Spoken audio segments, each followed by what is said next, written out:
This is Something to Hold Us, where our mission is to bring people closer to their emotions to understand who they really are. On this week's episode, I have Brenden joining me. What's up? What's up?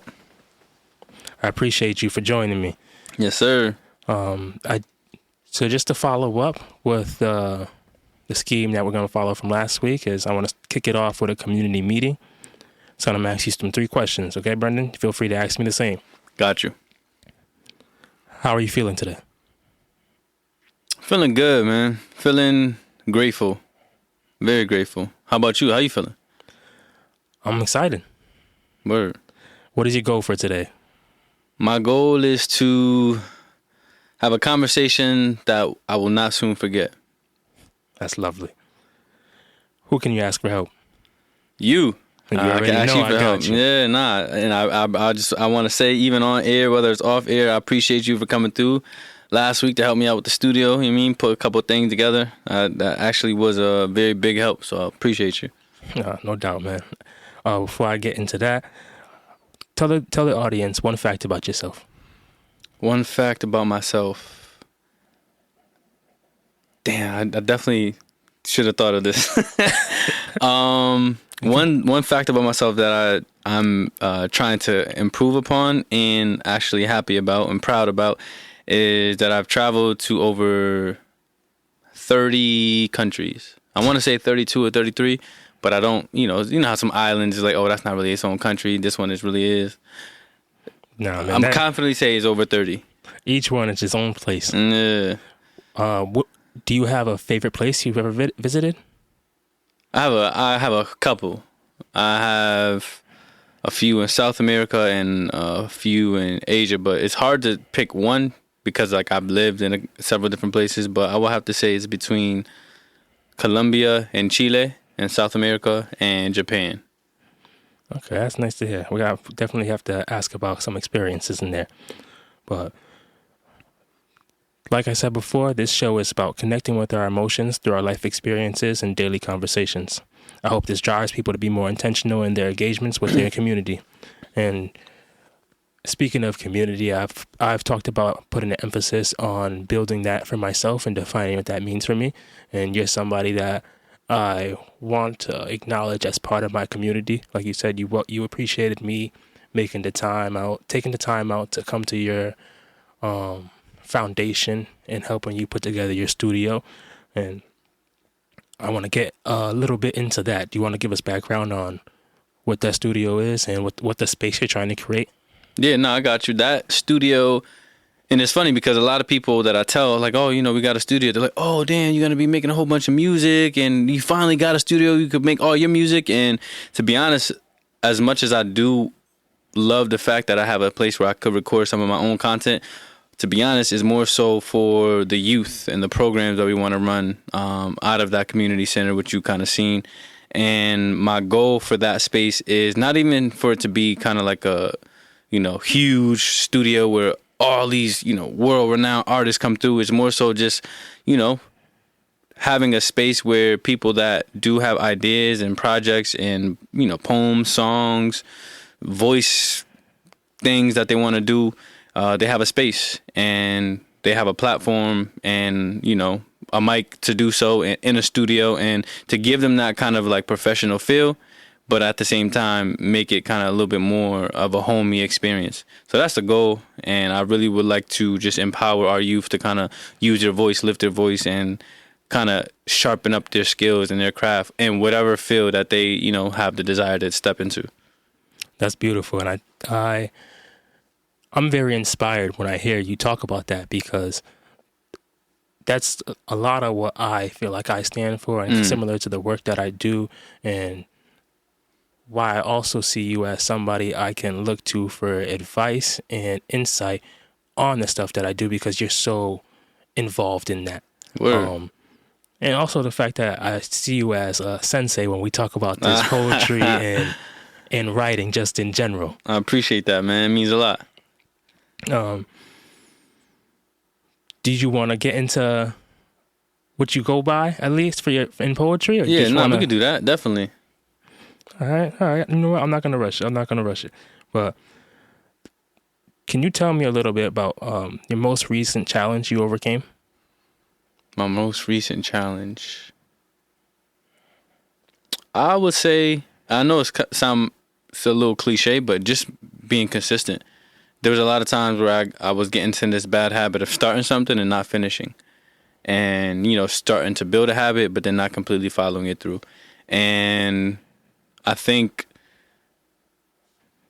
today I feel much better about being, consistent in certain areas. So, for example, one of the things I wanted to do was just pray every day and, knock out some push-ups every day. One of my most, concrete and consistent habits is just writing. I write every day. So that's really easy for me. I have like a rhythm. I have like a routine. But for some of the other things that I wanted to kind of make habits, I would start them, for 1 week, be strong in that week, but then I would fall off. So one of the challenges that I, had for myself this, second half of the year was just being more consistent with the things that I wanted to continue to do in my daily routine and my daily rituals, and being able to actually write them down and, have like a little checklist has helped me stay a little bit more consistent with just like, writing every day, praying every day, doing some stretching and some breathing exercises, some meditating and some studying. So those are all things that I try to just do every day, and I've been super consistent with them. So I'm trying to keep that going and overcome the challenge of like just feeling lazy, like today I'm good, that little voice in your head, nah, man, you did it like for like 2 weeks straight, you straight today. It's like, nah, just being consistent with it. So I've been able to overcome some of those, tendencies to just like leave things on the back burner. I know you said writing it down every day, but do you have any other tips and tricks that have worked for you to maintain with your consistency? For the most part, writing it down is one of the ways I've, trying to keep to it, and just also being able to check it off and visually see like, oh, damn, I'm missing a checkbox. Like the other day, I think it was not this week, but it was this week. I think it was maybe Wednesday or Thursday. I missed like a little study session. And what I mean, just like, studying something that I got going on or something that I want to pursue. And I missed a studying session. And so just seeing that empty box, I'm like, damn, like, can't let another one slip up or slip by. So that's one of the ways. I would say another way is to try to incorporate somebody like you mentioned before. Your community is super important. That's one of our biggest, I guess, pillars to, who we are, the people that we surround ourselves with. So if you're able to kind of be in a position where you can have somebody else help you with that, or do that particular habit or that activity or whatever it is with somebody else, and they know about it and they're aware of it and they're able to, have a way to hold you accountable and from a genuine place. They're not like on your ass, like, like barking at you, but at the same time, just kind of holding you accountable and making sure that you're doing what you're doing. I think that's one of the ways that also helps you kind of, stay consistent. Yeah, that's a great answer, because I was going to get to that. Like, if there's anybody in your life that can hold you accountable, because when I think about myself, I struggle with the same stuff where consistency has been a challenge for me. I'll start something and then get, I guess, personally satisfied or reach a small short-term goal and then be like, you know what, that was kind of good. And that might hold me over for a day or two. And then you don't realize it's been 2 weeks since you did the last thing you told yourself you were going to do. Yeah. And speaking of that, like I have in my community, I have multiple people that I think I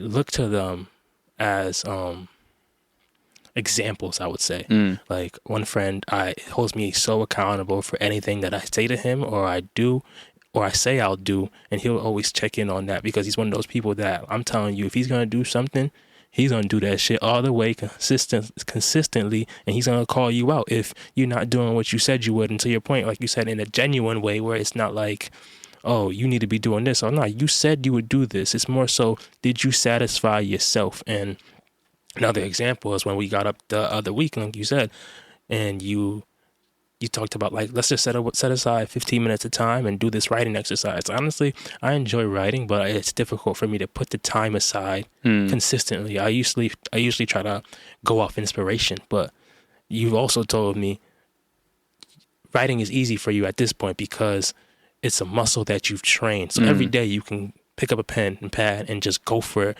rather than just have that, waiting for that feeling to come, because that feeling is often not always there when Yeah, you're no, caught up that's with true. all these other things. So I appreciate that insight. Yeah, for sure, man. I want to jump into, you said Chile and Colombia were your, I believe, two countries you enjoyed the most in South America. Yeah, And then you had Japan for Asia. yeah. How did you overcome those language barriers? I mean, literally doing what we're talking about, just being consistent. When I learned Spanish, I do have the ability to kind of, have a super in-depth conversation. There's still some parts of my Spanish that's like, at a certain level of conversation or certain words that I say, or I guess just even just being grammatically correct, someone could kind of tell like, oh, damn, he's not a native. But as far as, just regular kind of casual conversation, sometimes people can't tell. Like, they'll ask me a lot of people, ¿de dónde eres? Like, where are you from? Because just the way my accent is, and it doesn't sound like, a lot of people, they look at me like, oh, you're Dominican or Colombian, but I'm not. So that language barrier, when it came to living in South America, I was out there for almost like a year. It just literally came from me having conversations nonstop and getting a language parent. I really truly believe learning a second language or a third language, or for however many you could, have the capacity to learn, is super beneficial for the way you see the world. Before you go on, what is a language parent? So, I mean, like someone that is in your corner helping you learn, and they only speak to you in that target language. So when I was learning Spanish, I lived with a host family in Chile. So I was speaking Spanish every day, just not even by choice. Like, I had no choice. Like, it was like, I You're have not to. about to eat today unless you can It's speak. just, I got to wake up and I'm going to see my host father. And when I see my host mother, I got to practice Spanish. So in the first couple of weeks, it was hard because I didn't really have a lot of Spanish. But just, studying, being consistent, really taking the time to like learn certain words and really go throughout my day of like, all right, I'm gonna wake up and my host father's gonna say this to me, my papa, like, and he's gonna say this, and I gotta be ready to like respond. And what I learned, one of the biggest ways to kind of like improve is by having a language parent that is only going to communicate with you in that language, because then it forces you to actually develop your own voice in that language. If you have someone that is helping you learn that language, but they speak your native language, then you are going to be always on that, like that line of jumping back into your native tongue. So, and I know that because when I was learning Japanese and I was learning with friends that spoke English and Japanese, if there was something that I didn't understand or something that I, wanted to pronounce better, or just something that I had a question about, I would sometimes too early switch back into English, and that halts your growing because you're not forcing yourself or like, giving yourself that ability to stay consistent with that particular language. So when it came to Spanish, I had that language parent where like it was my host father. But if you are learning a second language, just find somebody that's a friend that will literally, even if you just carve out the time intentionally, 30 minutes to an hour, or, even if you got to start at 15 minutes, tell that person, I only want you to speak to me in, Spanish or Bulgarian, whatever you're trying to learn. Give 15 minutes windows, 20-minute windows, and have that language parent where they're just going to literally speak to you, have small conversations, and help guide you in your learning that language. All right, you know what? I'm going to take that to heart, and I'm going to set a goal for myself for this week. Because I feel like I really understand Spanish, but I also understand like Creole, but there's languages where I can listen to people and get a full understanding, but I'm not committed to speaking it back. Like, say, even my mom would speak to me in Creole and I'd answer her in English. Or just my friend's dad, he'll speak to me in Spanish and I understand him, but I respond in English or just respond physically. I hear you. So I'm going to choose two people that are going to be my language parents per se, and it's not, I don't expect this to be, I'm going to be fluent this week, but I'm going to try to do that maybe once a week. You know what I mean? I've been speaking Spanish for a few years now. And I could say that even still at certain points where like I get tripped up or like, I don't say the right thing. So it's like, it's not, a lot of people see these applications or they see certain things like, oh, learn Spanish and speak it fluently in 3 weeks. And it's like, don't believe any of that. because it's ever going, like, you didn't learn your own native tongue in 3 weeks. You know what I mean? So it's like, don't believe that. A lot of people just want that instant satisfaction or that instant, oh, I can speak, but that's not going to ever happen. And to your point about the language parents, another thing, kind of what you mentioned about not speaking back, one of the reasons why it's good to have a language parent is because when you do start to develop the confidence to say things back, it helps because, you know, you're comfortable with your parents, you know, and if you have a language parent that is understanding of your goal and your level, they will be a lot more, you know, I guess, nurturing in your development. Because one of the biggest things when you come to learning another language is you have to, like they say in Spanish, you got to tira la vergüenza, which means to throw away the shame or toss away the shame. And yeah, you're going to sound like a child. Yeah, you're going to sound funny.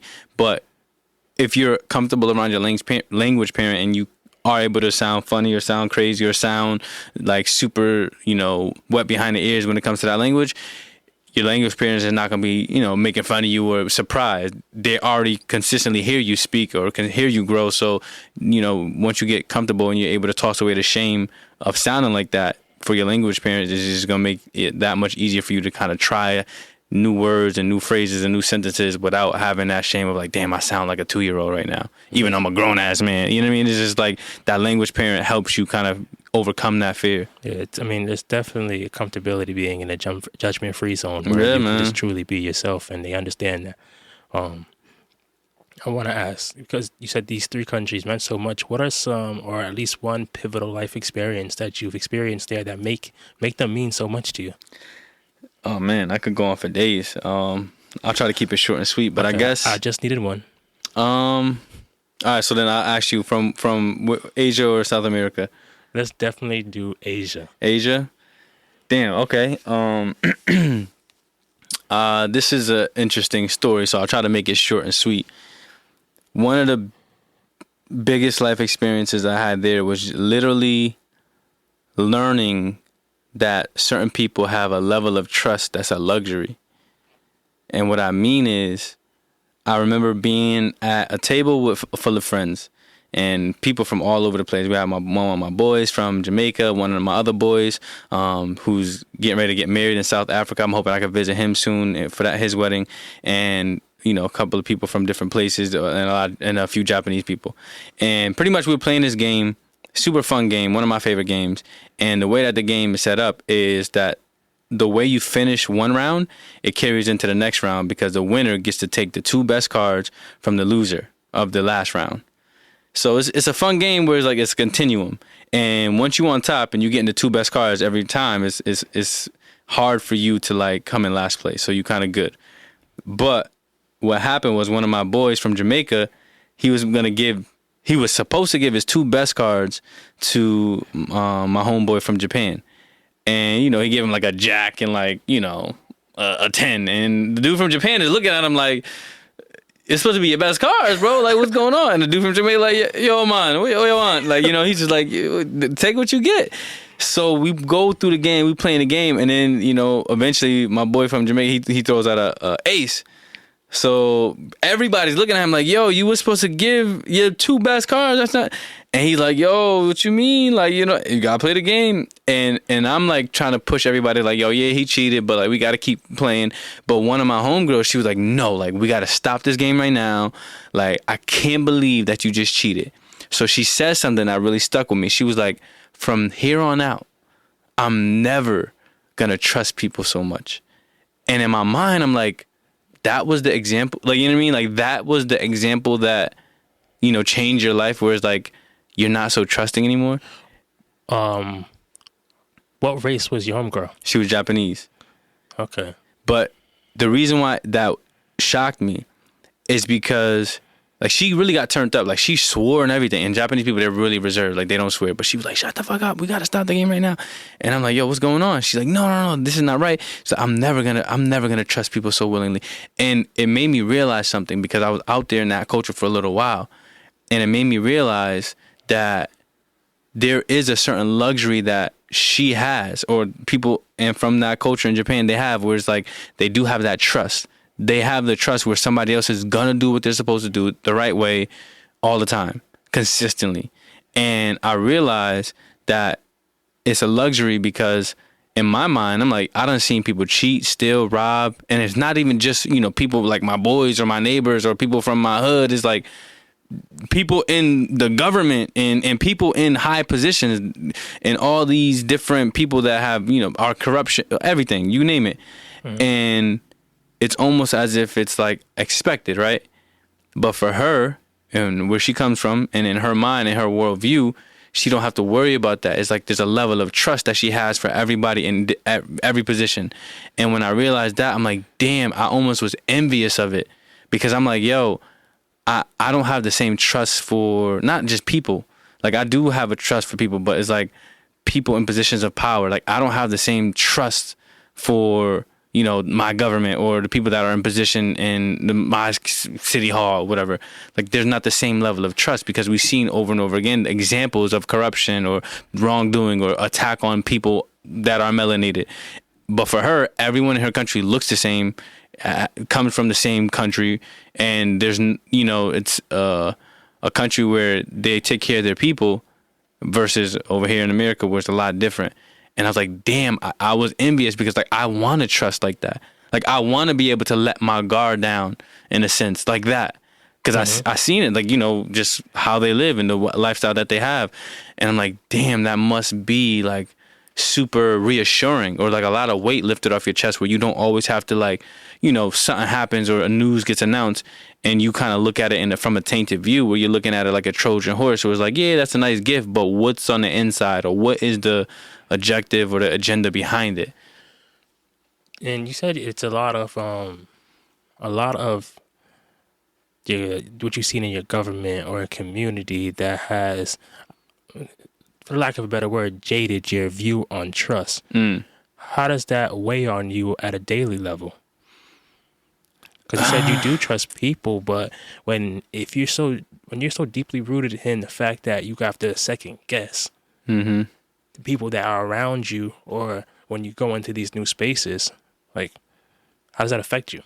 It does have an effect. What I will say is, on a level of people that I see, that I know, that I can build a relationship with, is not something that affects me as much. But for people that, you know, I'm supposed to just give my trust to, or I'm supposed to vote for, or I'm supposed to, you know, send my money to, is like there's a certain level of, like, you know, hesitancy to do so, or like, I don't even want to say only just jaded, but also just like, it's something that as simple as the medical field, where it's like, certain doctors, yeah, I get it, they're following the science, but then there's certain times where that science doesn't apply for, you know, people that, and it gets deep. I don't want to go all off in a tangent. Go where you go. But it's just like, there's certain levels of trust that I feel like I'll never be able to get to, because of just somebody that's a historian and looking at, okay, well, history shows that there's this example, that example, this situation, that story, that circumstance, that, you know, policy, and these were all in direct, like just literally trying to just take us out. Yeah. So for that reason, there's a certain level of, like, you know, disdain or almost like distrust that just is no going away. So do you feel like you more so don't trust people in position of power, or is it certain groups of people in general?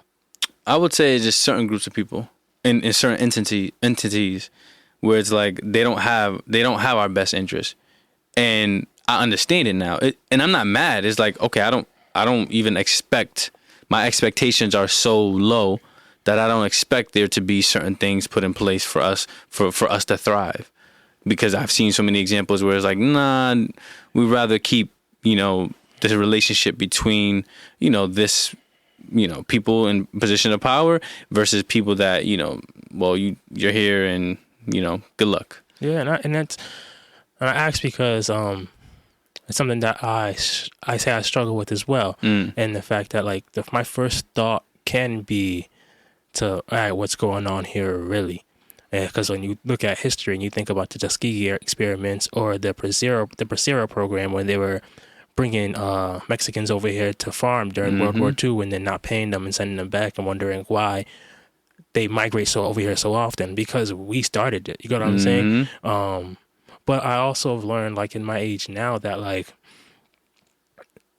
I don't think trust is something that people will necessarily have to earn. Like, people might do you wrong and people might flip up on you and not have your best interests in mind. But I try to operate from a place where I try to give away trust freely. And if somebody wrongs me, then I know how to move forward next time. But there is so much power in freeing and just naturally trusting people. And that's why to your point though, to your friend and living in a country that doesn't have as corrupt of a history. I don't know. I guess I don't like to hear it as a luxury, because I feel like the world should be like that, especially when we think about our own communities. Like, I hear you. There's shit. Niggas done robbed my house before. Like, and I still come outside and I trust somebody to pull up and just have a good time, because at the end of the day, like, obviously not the people in certain power, not the people in high power, like, but people around us, they have to learn through example of how freeing trust can be. I mean, you're gonna get wrong no matter what, in my opinion, because some niggas just gonna do you dirty. Okay. No, actually, I agree. I like that, and that does kind of give me, I guess, I'm not really a person that's pessimistic, but it does help me kind of like, nah, it should be that way. We should be able to trust, and I like that. So I will try to correct myself and looking at it from that way of like, it's a luxury, because it's not really a luxury. It should be that way. Yeah. So I appreciate that insight, because it's like, not to say that, like you mentioned before, it's not like nobody's ever gonna do you wrong, but there is a power in being able to just let go of that, like, I don't know, the hesitancy, or that like, oh nah, I'm gonna not ever expose myself or not be vulnerable. There is a beauty and a comfort in being able to kind of let loose in that regard. So I appreciate you saying that, because I'm gonna definitely try to like make sure I don't even word it or think about it in that way of it just being a luxury, when it's indeed definitely not. It's a power that you can give people. Yeah, man, I like that. But I did tell you I was gonna do a little bit of research on you. Okay. And it's nothing too crazy. I mean, shit, it can be crazy to somebody, but I wanted to give you, if you would open up about the story of you being stabbed. Okay. So you said open up, and in what way do you mean? Like, just share that experience, or? Yeah, share that experience, and if that is something that has molded your mindset, and it's in whatever way, whether it be positive or negative. That's a good one. So I guess I'll try to like make it short and sweet, because it's a long ass story. We got time. Well, in that case, that night it was, I remember that night very vividly. In fact, I think no, I don't know if I mentioned this to you, but I know I had this in the back of my mind to have a conversation with you about this in regards to this experience of, I remember literally 4th of July being at Short Beach in Stratford, and I was with this girl and her little sister, and she was with my group. We had like a big van. We used to call it the Bishmobile, because it was just a van that me and my fam used to use all the time. Just like when my parents were done for the night, we would go and use the van, go ahead and do what we had to do. And I remember... Sorry to interrupt. How old were you at the time? Shit, bro. I was maybe a freshman in college. Yeah, I was a freshman in college. So that was during the summertime. So I had to be maybe 18, 19. Okay. Around that age. And I remember us, having a little lick, and I was drinking a little bit, but I was driving. I was a designated driver, so I wasn't going too crazy, but, take a little sip. And I had a little buzz going. And I remember being at Short Beach firework. So I remember us leaving the park, and I think I dropped Shorty off. And this chick that I really had a crush on, she was like, I want to see you. Maybe we can see each other. I'm like, okay. She's like, I'm heading to this party, but I don't know what it's looking like. If you could come, I'll text you later. So I actually ended up going to a party to link up with my boys. And when I got to the party, me and my boy K, we got to the party. We outside, and my boy Gio inside. And I'm like, yo, you know, I'm outside, come get me. But he never hit me back. So I'm like, damn. So we ended up leaving, going to the beach, chilling. And I remember, the reason why I'm starting off with this story is because I remember I took a picture with my god sister. And in the picture, you could see my left arm. And it's like, you know, it's clean, it's clear. And, you know, we were just at the beach chilling. So eventually, we go back, me and my boy Kay go back to the beach, and we chilling with, you know, my god sister, my brother, all those people. It's like 10, 15 of us. So then Shorty called me, the girl that I'm really, really into. I used to talk to her in high school, and I'm like, yo, she calling me to go to a party, I'm pulling up. So we go back to the party. That was different than the joint you dropped off. Yeah, that was different. So you had all the hoes back then. Nah, bro. Listen, mind you, this chick, we had never. I think we kissed or something like that, but we never really did anything. And I was low key super interested. Like I was in love with her. Like she was probably like, out of the crushes in my life, she was like 3 or 2. Like I had like, you know, you had to like, oh damn, this super duper crush in my life. Like she was up there. She was like number 3 or 2. And I'm like, I'm going to this party. So me and Kay, we leave the beach, and my brother like, yo, I'm trying to come. But I'm like, yo, there's like 15 of us at the beach. Like we can't come through with all these people. I said, but when you leave everybody, hit me up. So me and my boy Kay get to the party. She come out and let us in. Crazy enough, it's the same party that my boy G at. I'm like, so we get inside, and I see him. I'm like, yo, why you wasn't picking up your phone? He's like, yo, my fault. Da, da, da. I'm like, oh, man. So we in the party, and I'm sitting on the couch, and Shorty, she's sitting on my lap. And so I'm like, yo, I got her on my lap. You know, we sipping, we chilling. I'm feeling right, and I'm super happy. And I know a lot of people in the party, like, and because a lot of people I play soccer with, or I just know from Bridgeport. So I'm feeling it. I'm like, yo, I'm in the zone. Shorty sitting on my lap. It's just a good night. Like people, music playing, people dancing. I'm like, yo, we lit. It's summertime. I'm like 19 years old. It's super lit. But then all of a sudden, you know, I'm dapping some people up. They see me. They recognize me. I recognize them. But when I'm sitting on the couch and she's sitting on my lap, there's this dude that walks by and he's looking at me, and I can't really see his face. But he's like just stopped and he's staring at me, and I'm on the couch. So I'm like waiting for him to have that moment of like, because I could see that he's trying to see who I am. He's looking at my face. Yeah, well, I don't know. I'm thinking that he knows me because the way he's looking at me is like, you know, he's looking at me trying to like, do I know this dude? Like, or he's looking at my face. So I put my face like in more of the light, because I'm behind her. She's sitting on my lap. So I'm like, I move her out the way a little bit and show him my face, like my whole face. Like, this is my whole face. You can see my whole face. Now, you either recognize me or you don't. And mind you, he's still staring at me. So I'm like, okay. At this point, I don't recognize you, and I can't really see you. But you done see my whole face now, and you still looking at me, and you don't have that like, oh, what's good moment. Like, oh yeah, how you been? That moment didn't come. But he's still looking at me. So I'm looking at him. So now I'm like, okay, let's just see what he about to do. And then he just started walking away. And I'm like, that was kind of weird, you know, because I was waiting for that moment of, oh, what's good, bro? Like, you know, but I don't recognize him. He don't recognize me, but he was still staring. So I said, okay, cool. So then it kind of bothered me. And mind you, like, you know, it's the summertime. We had a party. I'm like, let me just be on my P's and Q's. I tapped Shorty. I'm like, yo, you know who that dude was? And she's like, yeah, I don't know him, but he tried to talk to me. So I'm like, oh, that's why he was grilling, because he was trying to see if I'm her man, whatever. Da, da, da. I said, okay, well, now I'm not mad. Like, now my guard drops a little bit more. I'm like, oh, okay, well, you know, we good.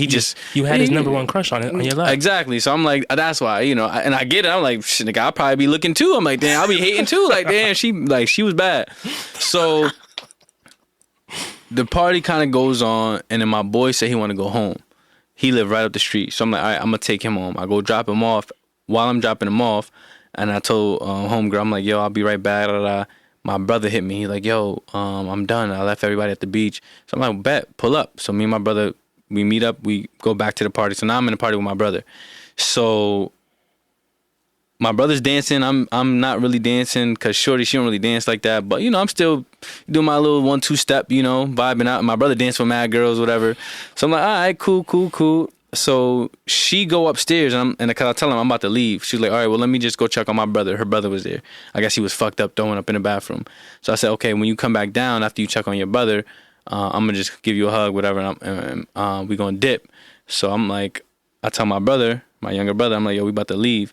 He's like, yo, let me just dance with one more girl. I'm like, all right, nigga, go dance with me, you know, because it's summertime, he feeling it. He in the zone. Yeah, he in the zone. I see him working. I'm like, all right. So he dancing and shorty coming down the steps, and I'm standing like with my back towards the steps, and I just remember her coming down, and I guess homeboy that was looking at me before, he said something to her. So he said something to her. She got turned up. She was like, she was kind of ghetto.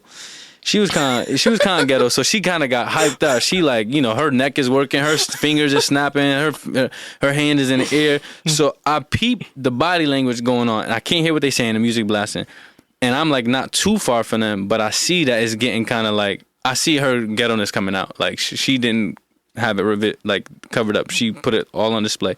I'm like, oh shit. So I go over there just to like, you know, kind of pull her away or whatever. And I don't know what's going on.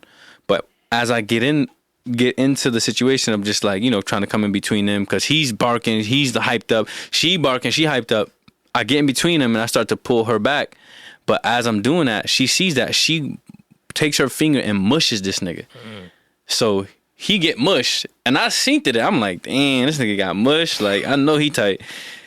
But then he go, so I'm like, oh damn. So I pull her back. So he goes to lift his hands and like he about to swing and swing on her. So when he go to lift his hand and swing on her, I grab both his arms and I drop him and I pull him like down. So now like when his attention was on her, he was like trying to target her. Now he trying to like free his hands from me and I'm not letting go. And he looking at me now. He puffing his chest up, and pretty much like it's on now because like I got this nigga's hands, and he don't like that. But I'm like, yeah. He just got mushed, and then he got yoked up. So yeah, so he like, nah, fuck that. So I'm like, I push her to the side, and I let go of his hands, and I push him back. So now he put his fist up, like I'm like, oh, okay, we could do that. So I move everybody that's around me. I just move them back. And then I square up. And I'm like, you know, I'm not really saying it. He can't hear me anyway. But I'm like, you know, what's up? You know, and I square up. And mind you, I know mad people in this party. So I feel like I don't really need to watch my back. I feel like there's a lot of niggas that I know in here. So they got my back. I'm focused on him. And I'm literally locked in on him. As I square up and we start to like, you know, get closer.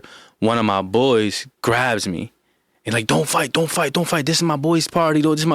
And I respect the dude that grabbed me. Like, I'm not even gonna say his name on air, but I really respect him. I look up to him because he's somebody that like one of the best soccer players back in the day in Bridgeport, and some dude that I really like. You know, he's a little bit older than me. Somebody that I'm like, yo, this dude is like, he's a great, and we're not just a soccer player, like an overall athlete.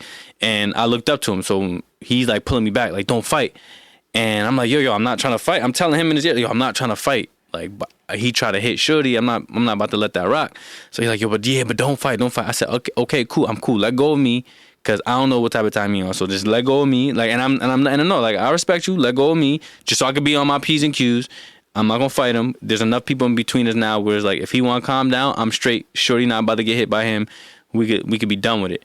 So he go over there to, I guess, talk to homeboy, and I'm still ready though. Like, don't mind you. I still got like I remember I had some Griffies, and you know I go down. I lace these shits up tighter. Like, I'm like, while he go over there talking, I'm like, I'm ready. So as I pop back up after I lace my sneakers up, all of a sudden I see somebody just fly in front of my face and just drop on the floor, and I'm like, what the fuck?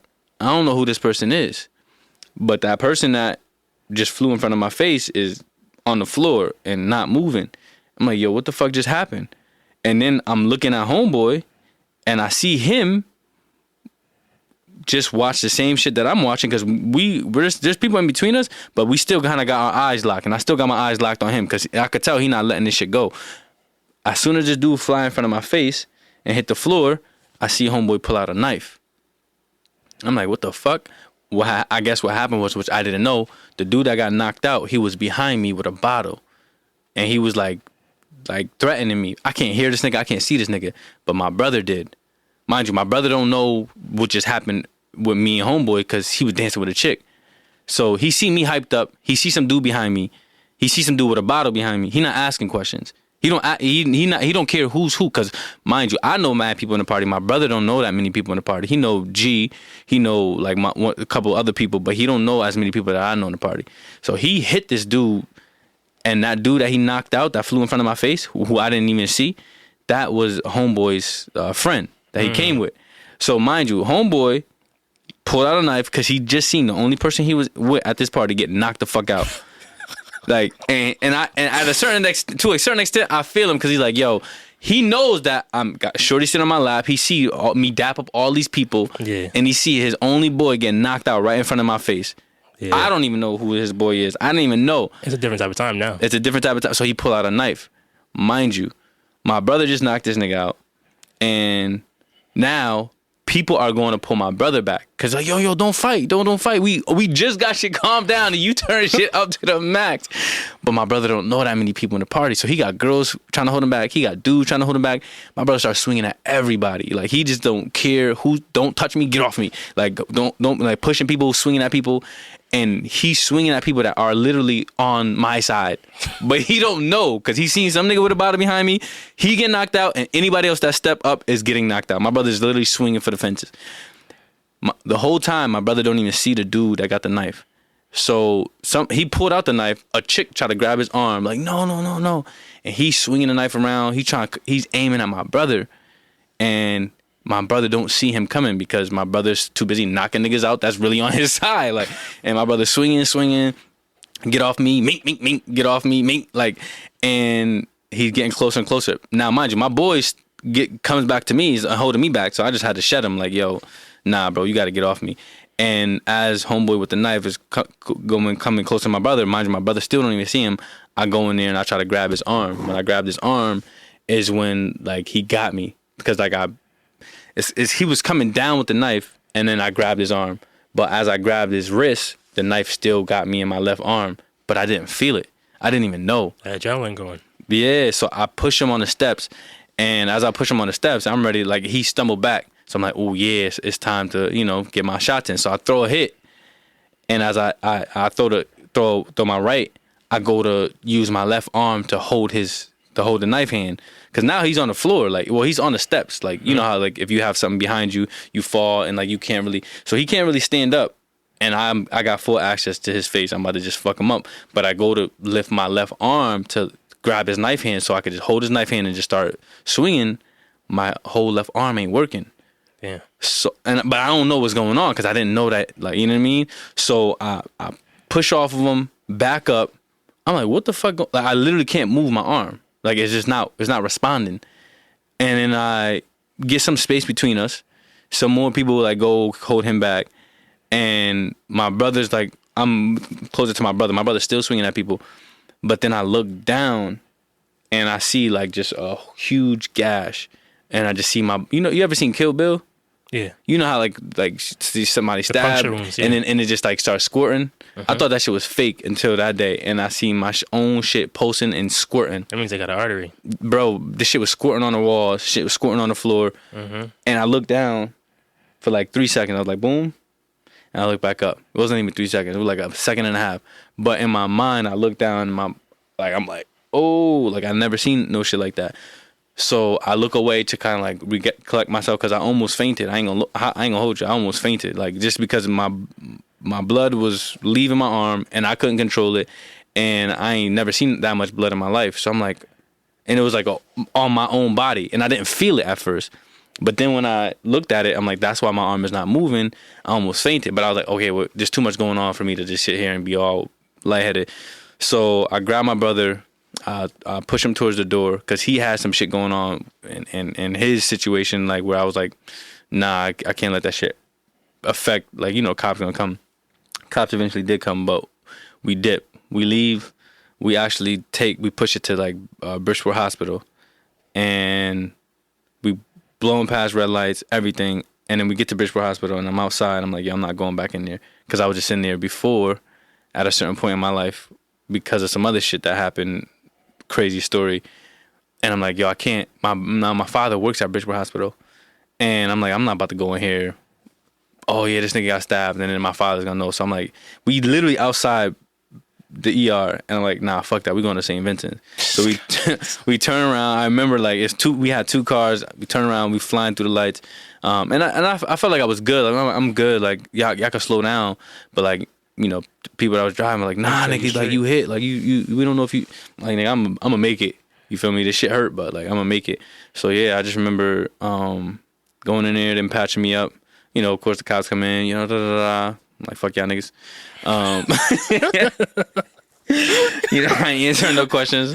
But I just remember that happening, and after that, really kind of being fucked up in the head, because now shorty like, oh my gosh, I'm sorry, you know, and I didn't mean for that to happen. I know she hooked you up crazy though. Yeah, but I mean, I was kind of tight though, but I mean, everything happened for a reason. It definitely shifted my life, and so I shared that story because I remember I left Bridgeport. I was like, I gotta get out of town, because now the whole idea of like revenge and getting back at this nigga, and mind you, college starts in like a month and a half, 2 months, and this is July, January, July, August. Yeah, college starts in like September, and I'm like, nah, like I can't be around this. So I left towards the middle of July, like a week after I left Bridgeport, and I just remember being up at school and on my college campus in solitude. Arm still fucked up, still trying to do rehab to get, like, you know, because I couldn't feel it. It was weird. But I just remember grabbing a composition and just fucking every day after like July 15th, just writing every single day. Literally just every single day, pages and pages and pages of the shit that was going on in my mind, shit that was going on in my heart. Like, oh damn, am I going to continue to talk to her after this bullshit she done, like, you know, literally much push me into. She came through. She started fucking with me a little bit more. Finally got the skins after that, but I was like, shit, that's the least. Nah, maybe cut that out. We're not cutting.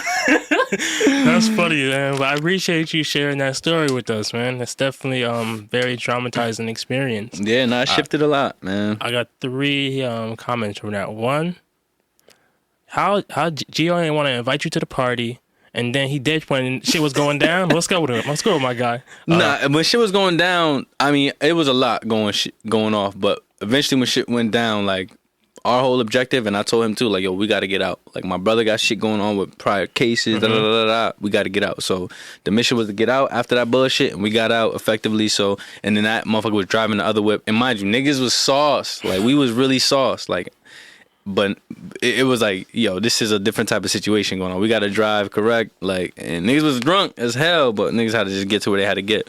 So he held it down in that regard. No, I respect it. Let me move on to the next section. There's this book that I've picked up. It's called The Book of Human Emotions. It's by Tiffany Watt Smith, and where she has over like maybe 200 emotions, and she describes them and their background. It could be emotions that are specific to certain cultures or races. And I want to ask you an emotion. Do you know what Ijirashi is? Ijirashi? Yes. If not, it's okay. I can explain. I do not know what Ijirashi is. It's the sensation of pride and enjoyment when seeing someone overcome a challenge. An example would be watching David beat Goliath. So it's like more so like seeing an underdog outperform or over-deliver. Ijirashi? Yeah. Have you ever experienced that? Yes. Could you give us a quick example? So I'll give you a huge story in my life, but I'll make it super short and sweet by saying, when I was at WestCon playing on the football team, we had 2 seasons where we were defeated. You get what I mean? Could you give us some background? Because I didn't want to be the person to bring it up, so I'm happy you said it. Well, if you will go undefeated, that means you don't lose a game. We went defeated, so that means we didn't win a game, and that was 2 seasons in a row. But I remember my senior year, my last home game at WestCon, and we beat a team that was very good, and they were ranked, and nobody had us to win, and they had them blowing us out by a lot of points, like 50-0. People were like, oh, they're gonna put up 60 because we were losing those types of games 60-0, 70-7. Like, but we finally got the dub, and we snapped a losing streak that was like 28 games in a row. And I remember being proud and having like, you know, that sense of like, damn, we took down Goliath type shit. Yeah. So I just remember that being the case, and I guess that would be a time where I felt, you know, Igarashi. That's definitely the great moment. I'm happy you got to experience that. She got dark. Niggas was in a dark place. Speaking of that, when was the last time you cried?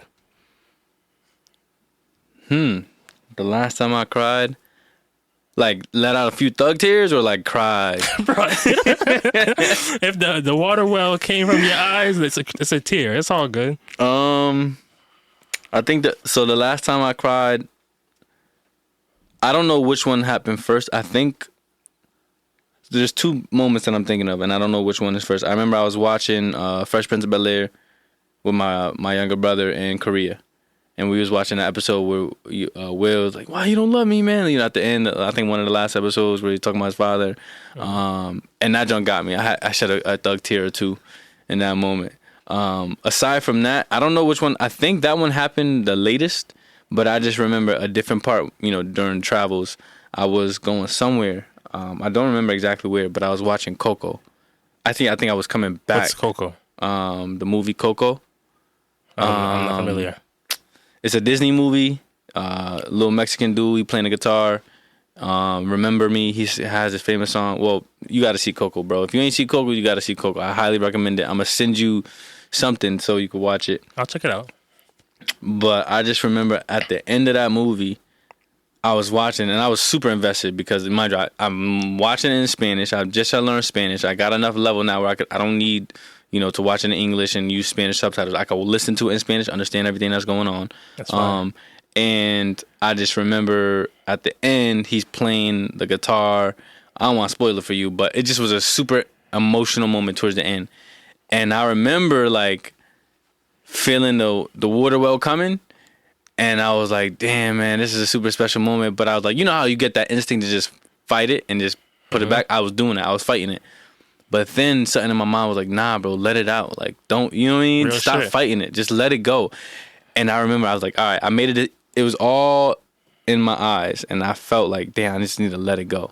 So I go to just open it up, let the water work. I open the gates, bro. I'm like, I'm not holding this shit in. I'm letting this shit out. And I remember this feeling. I'll never forget it. I remember when I made a decision consciously to like let go and just allow the tears to flow, that there was so much tears and so much emotion that had been clogged or backed up, that when I let go of those levees or whatever, I felt the tears for Coco, and I felt tears from so many other instances, situations, emotions, and they were like, "Oh, yo," they were like tapping the other tears behind them, like, "Yo, it's on," like, "Yo, shit is about to be open, yo, let's go, here's our chance." And I remember feeling so heavy, like with like emotion and tears, and like not just from Coco, it was literally from mad shit. And I was like, uh-oh, I shut the gates again. I was like, nah, yeah, I had to do it because I was on a plane and it was like a stranger sitting next to me, and I felt like it wasn't gonna be just like tears falling. I felt like it was gonna be one of them hyperventilating and shit. Yeah, like, you know, trying to breathe. I felt it because it was just so much backed up. So I closed off the gates again, and I remember like I had to fight myself, like, because this time it was like, oh shoot, like they wanted to overpower. Like all of the tears was ready to go. It wanted to overpower the gate, and I remember like shutting it off again and like blinking like 20 times, like just blinking, you know, and like, don't cry. Like, you on a plane, this person about to, you know, call the pilot and be like, yo, we gotta get this nigga over here crying and shit. Like, what's something going on? So I just remember one thug tear just coming down my face. Yo, real talk.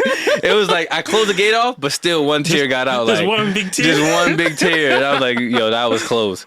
That was crazy. Man, I remember that joint. I hope you find the space to really let that cry out, though. I don't know, man. It's healthy, man. I don't know. That's a lot. Get that weight off. When's the last time you cried? If you listen to my last episode, I gave it. I cried like a little baby. Oh yeah. Man, I ain't gonna dive back into that. But before that, honestly, yo, I feel like a couple years ago, like let's say through high school into like my sophomore year of college, I felt like I couldn't really cry. Like shit didn't move me to there. But like after graduating college and then I guess trying to find myself, it's been a long journey. But I used to cry at everything and me saying fuck it, honestly. Cry at movies, cry at fucking. Oh man, when my dog died, man, boy. You would have thought somebody kidnapped and killed my whole family, man. Yeah. Like I was crying like a baby. Yeah, but it's healthy, man. And exactly. Them tears, it's healthy. No, I want to hear you say that. I want to see you cry.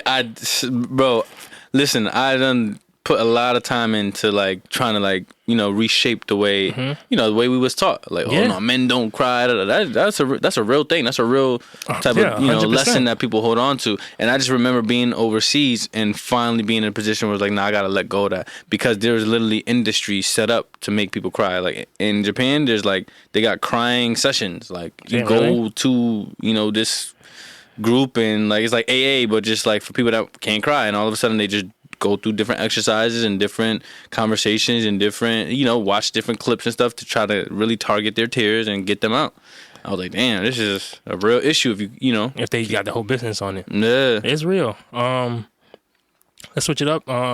Who or what in your life makes you smile? My nieces and nephews make me smile. And my students. They really do make me smile. There's a lot of different moments and memories that I have with them that just like, you know, I will cherish forever, and you know, some good moments, some good memories, some frustrated ones as well, but at the end, you know, when it's all said and done, it's definitely something that I appreciate and it makes me smile. Being able to, you know, be a teacher and an uncle. That's funny because we definitely share a lot of the same passions. What does self-care mean to you? Self-care, to me, it means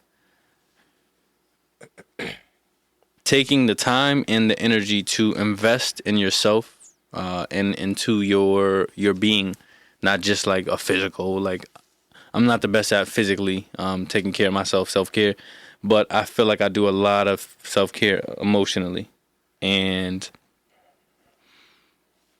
spiritually, and literally that's just like ensuring that I have the appropriate, you know, people in my life that will give me, you know, a space to be comfortable, share my ideas, my thoughts, my opinions, and not judge me for it. And, you know, also being able to take care of myself spiritually by feeding myself and having fellowship with people, having, you know, companionship with, you know, my brothers or, you know, somebody that I'm interested in. I feel like that is, you know, or just musically, sonically. I feel like that's a way to just kind of take care of yourself and investing in yourself with the intention of, you know, making sure that your temple, what you got going on in your temple is beneficial to your overall existence versus just, you know, putting things on a back burner where, you know, you start neglecting yourself, neglecting your well-being physically, emotionally, spiritually, and eventually, you know, if you only have, I try to say this to my nephews in a way of like, on an intellectual level, you know, they're young men, young adults, teenagers, and a lot of times they get kind of caught up in, you know, the wrong things. And I try to tell them, y'all eating too much like junk food mentally. Y'all eating too much junk food. Y'all playing too much video games. Y'all watching too much YouTube videos. Like that's cool. It's fun. It's good. It tastes good. But you got to get yourself some vegetables, and self care. Like, you know, you got to read a little bit. You got to, you know, just do things, study a little bit, you know, even if it's not something that's for school, study something that's your passion. For me, that's what self-care is, just trying to, you know, benefit yourself and invest in yourself. That's awesome. Now we're going to head into a segment I call Feel This Way.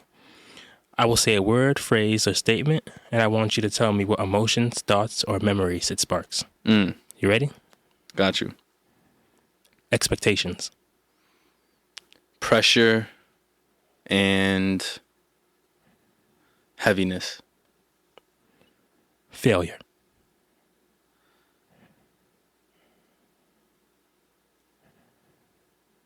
A good way to learn. I like that. Poetry is a bridge.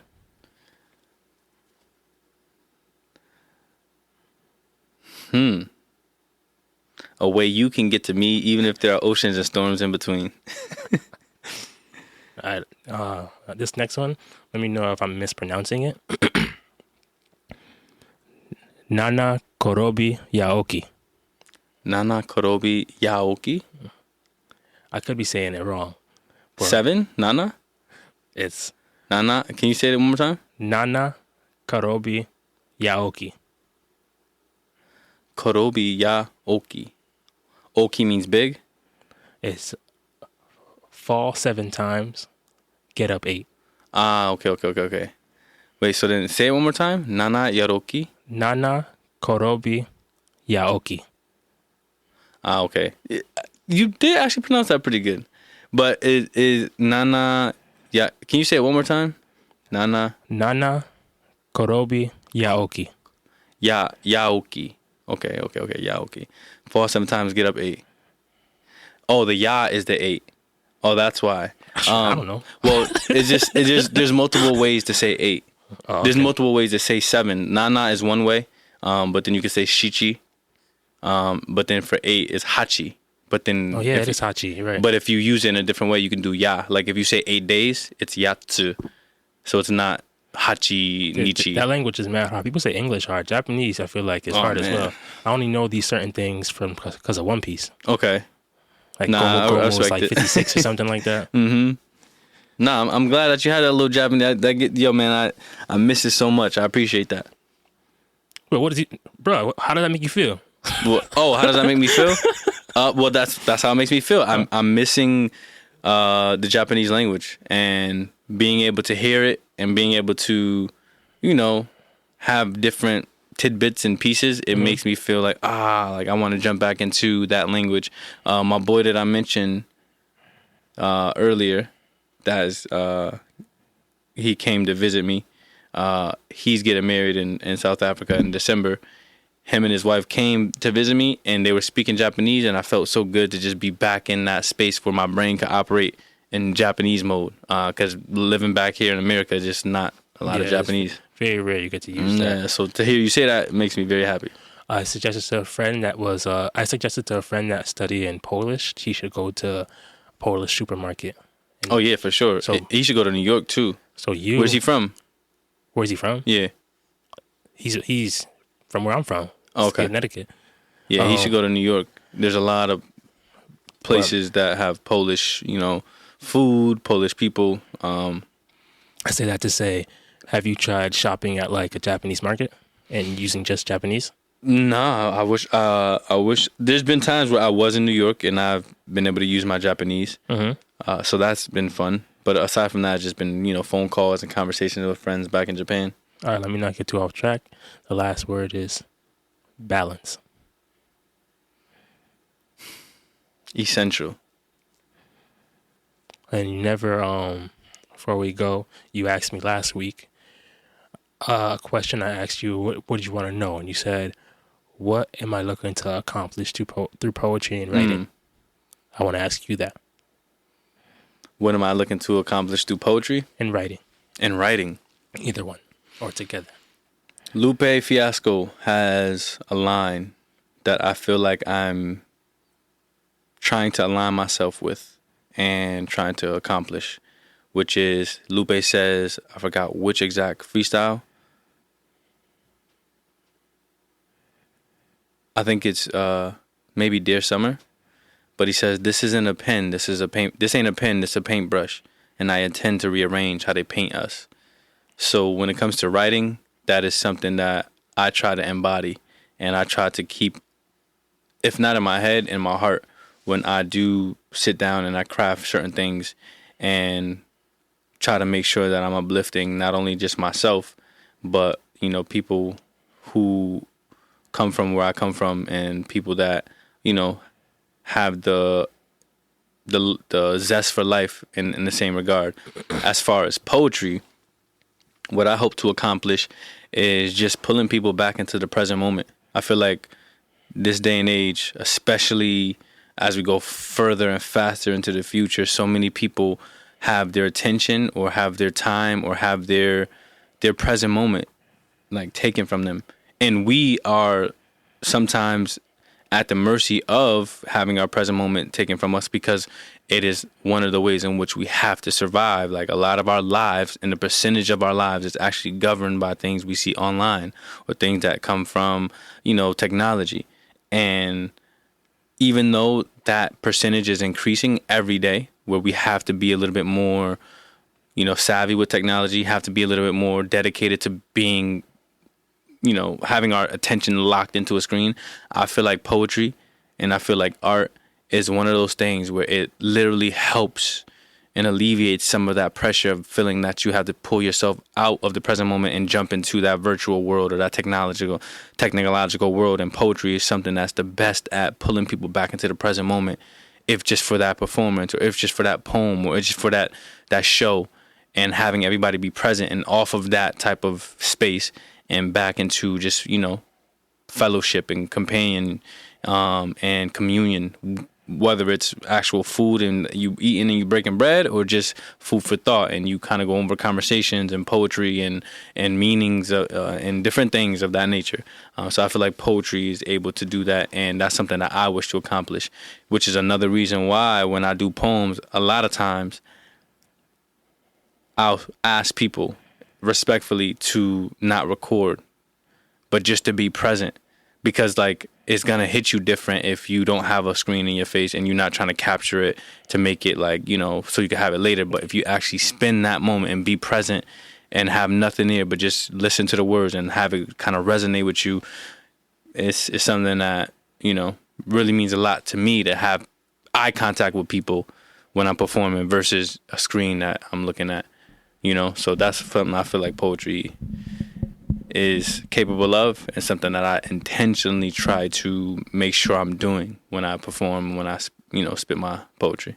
That's beautifully said, and I guess that's why I enjoy these conversations I do have with you, because when we do go back and forth on poems, I do find deeper meaning into what I'm trying to say or what I'm trying to feel, and a deeper connection with other people as well, because we share so many different types of experiences. And when you find the words in it, even the more specific they are, you realize how more of the same you are. And I hope people take the opportunity to see you in person, because that is a different experience. And you are performing soon, right? Yes, sir. October 13th, I'm at the Bijou with the gang poetry. I'm glad you said that, because I'm super bad at promoting it and stuff like that. People be getting mad at me like, yo, why don't you post this or do that? And I'm like, I'll be trying. But yeah, we at the Bijou in Bridgeport on October 13th, Thursday night. Doors open at, I think, 6.